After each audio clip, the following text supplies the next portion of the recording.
Hi everyone, this is Jim. Welcome to this postmortem of my Blitz game number 690. Let's see, my opponent started off with d4. I went knight f6, and he went knight f3. I go d5. And this is often the setup for some kind of boring opening like a London system or a call system. But my opponent doesn't play that way. He plays knight c3, which could be a way of transposing into the Richter-Veresov attack. For example, if he were to follow up with bishop to g5. But he doesn't do that. Let's see, I played c5 here, and he just went e3. So you see we're in a pretty rare line. Also, what looks like a very quiet opening. In fact, black has already equalized here, so white has pretty much nothing in this position. But in spite of this kind of solid and unpretentious opening, we get a very crazy game here with lots of blunders. So while I can't excuse all the blunders, at least it does make for lots of opportunities for tactical quizzes. So we will take full advantage of that here. Let's see. I played bishop to g4, pinning his knight. He went bishop to e2. Let's see. You know, one thing, let's back up. He went bishop to e2. He could have taken the pawn at this point and tried to hold on to it. It's in this point, I meant to mention, if he takes the pawn here, because he hasn't moved his e-pawn yet, if he were to take the c-pawn, I have knight to a6 as a way to round that pawn up, and that's very effective here as long as this diagonal is not open. Two moves later, after e3 and bishop to g4, he could once again try and take that pawn, d takes c5, and he can hold on to it for a few moves, but it turns out I can still round it up. And this is a very common technique, actually, if you've seen it with the Queen's Gambit accepted with colors reversed. You see this idea there all the time that black either gets the pawn, or white in that case, gets the pawn back or gets some other advantage. So, for example, if he tries to hold on to the pawn with b4, you can undermine with a5. And if he continues to try and hold on to it, you can just take that pawn because you have a pin here. So he can't really get a pawn there. So you don't really need to worry about, in this position, about him taking. So let's see. He played bishop e2. He wasn't planning to take that pawn anyway. And now I play e6. So finally I'm prepared to take back that, that pawn with my bishop. And even though we're out of book now, we were already in pretty rare territory. So let's see. He hops in with knight to e5. I trade off the light squared bishop. This probably helps me. That was his good bishop in this pawn structure. Let's see, he took back with the knight. Knight c6, he takes, I take. Yeah, so all this seems like it would be the setup for a pretty dull kind of game. Minor pieces traded, and nothing really great going on. No big clash in the center or anything. So I just continue with normal development. Black, by the way, is doing quite well here. Black has a significant advantage. Let's see, I castled. He played a3.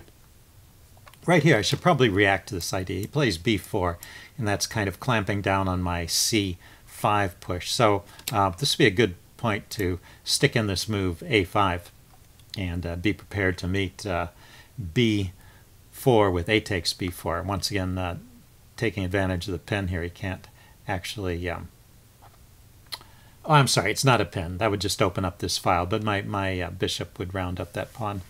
So that would, b4 here would lose a pawn. Okay, so that would have been best play. I went bishop c7, just going directly for the king side attack. He went b4 now, clamping down on the queen side, and I went queen d6. He goes g3, blocking. So this is you know, white's improved his position somewhat. He's blunted my attack pretty effectively with this little pawn triangle. He's blunted my plans to expand on the queen side with these pawns.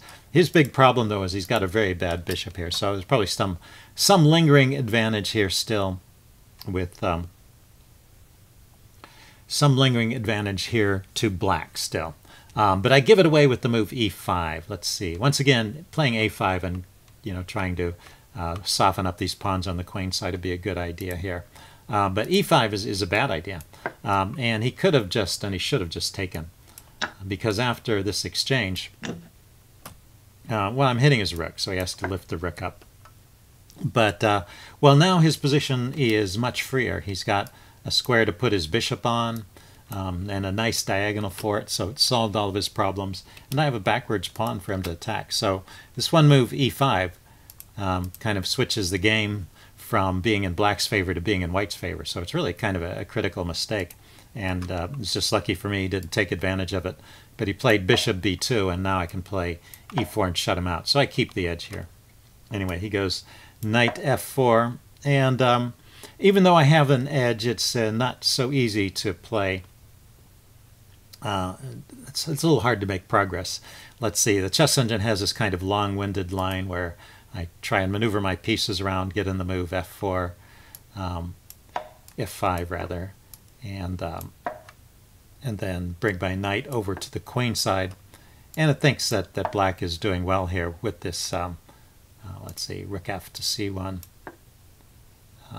queen back to d7, h4, and knight to c4. It thinks that black is doing well with this knight here. I guess it's challenging the bishop on these critical squares. So that would be a good way to play. In fact, the chess engine wants to sack the exchange here to get rid of the knight. So that's the idea from the chess engine, how black keeps the advantage. g5, once again, we're back into equality just because this knight h5 move. I didn't realize actually when I played that he had knight h5, but it's a fine move, and it's the best move in the position. It's supported by the queen. I don't really want to trade and bring his queen in, but I don't have any other great follow-up. I don't have a way to put more pressure on that pawn either. Let's see, I just played rook to c8, kind of a waiting move in a way, let him take the knight off. At least that brings my queen over here so his queen doesn't come in with threats. He went rook to c1, logically piling up on my c-pawn, and I played a5. So anyway, a5 is a blunder. So this is your first chance to do a tactical quiz. Can you spot the tactic here? Okay, pause the video if you want to find the tactic. I'm going to give the answer away.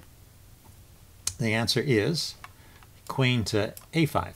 Just put it out there. It's a double attack. He's hitting my pawn on c6, and he's also hitting this pawn on a5. I mean, of course, the queen can't take it, but he can take it with the b pawn. And here he can take with the rook. The rook and the queen are coordinating on c6. So, you know, to save the b pawn, he could go like this. Stop that. He could go like this, hitting my queen. Now my queen has to move. He also gets a little bit of pressure on the bishop if I don't get that out of the way right away. And so anyway, white comes out a pawn up in that line. So anyway, he missed that. He brought his queen out on the king side, which is probably a pretty logical way to play as well.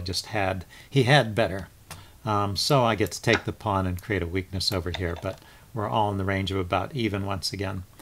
Let's see, I went rook to b8, lining up against his pawn. He went bishop to c3, defending. Went king to g7.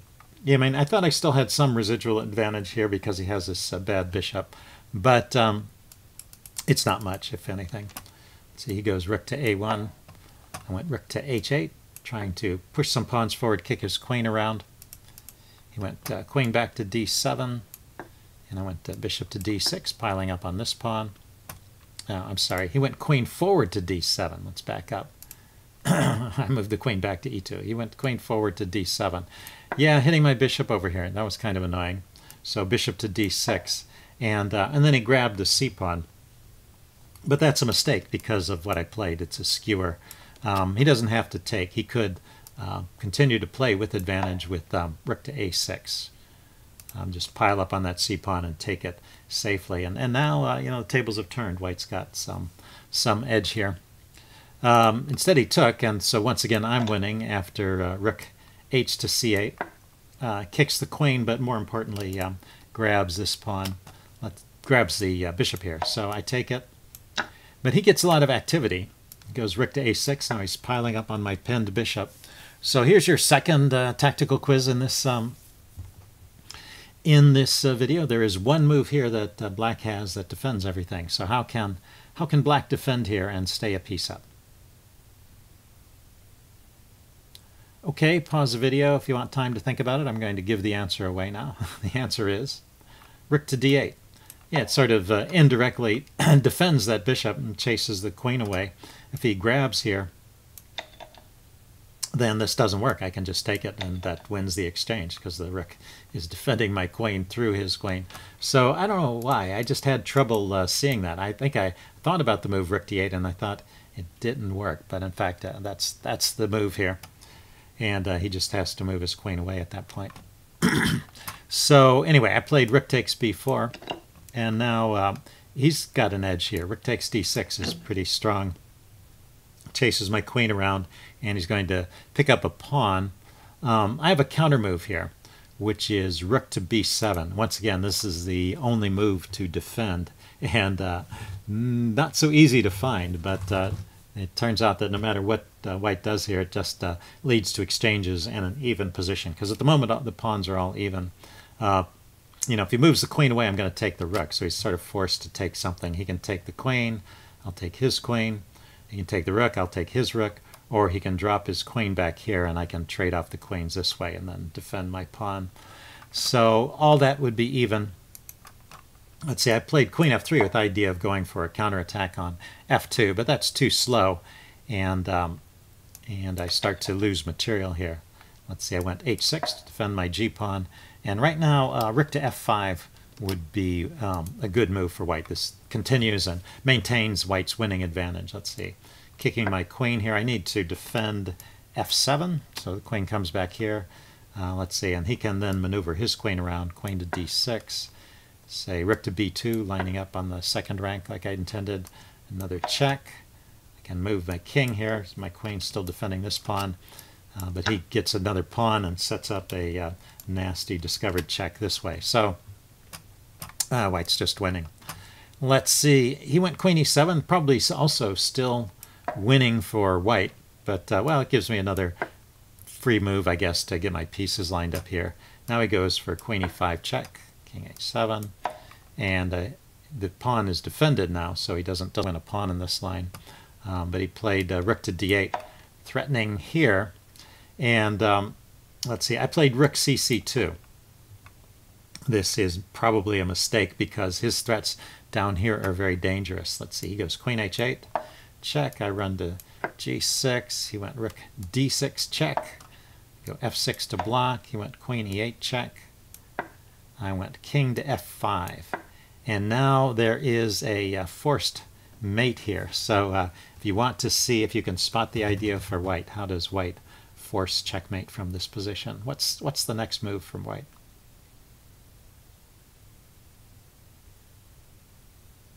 Okay, pause the video if you want some time to think about it. I'm going to give the answer away. It's one of those quiet moves, as they say. He plays h6. My king is completely trapped. He's just shutting the door on the trap. The queen is covering all of the escape squares, and the pawns cover all the escape squares in this direction. And the follow-up is going to be rook to here, checkmate. Say, for example, if I were to play rook takes here, then rook here is mate, and there's just no defense to it. Now let's see if we back up. He can't bring this rook in because I can just take that with the queen and come back and mate him. You know, there's various tries here, but nothing works. You know, I didn't look at this one. Let's see if I can figure out the idea here. Probably this will lead to a mate going in this way. Let's see, he can't run away, so his only move is here.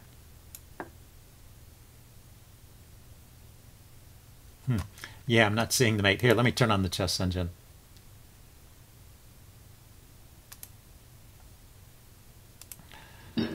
Just for this one. So after rook c5, what's the refutation? Yeah, queen e6 check. King goes to g6, that's the only move. Queen to g8 check. King goes back. And then the queen comes to h7 mate. Okay, yeah, that's a nice mate. Let's start the engine off. So anyway, the key idea there, though, was h3, shutting the trap on my king, and I can't escape. Let's see. Instead, he went with queen e6 check. Brought my king back. He could probably have just repeated here if he wanted to, but well, he's trying to go for the the kill. I ran back to f5 here. He went rook d5, and now my king gets to g4. He goes queen d7 check, and I play f5. And after f5, there's a nice tactic here. I went ahead and put it on the put it in the notes here. He can just take that pawn. The problem is that if I take back, once again, this h3 check is devastating. It causes me to lose the queen. So in fact, and this f5 move was not really playable. He could just take it. Anyway, he played things in a slightly different order. He played h3 check first. I take, and then he took here with check, forcing the queens off. And he does have a winning endgame here. So, well, he makes some mistakes. So let's see, I played king g4. He went rook f6. And bring my pawns forward.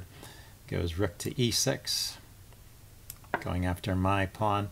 Come forward with h4. Goes rook e4 check. Bring my king forward to f3, hitting his rook. Rook went to e5. And I take on g3. And now I've got some threats here suddenly.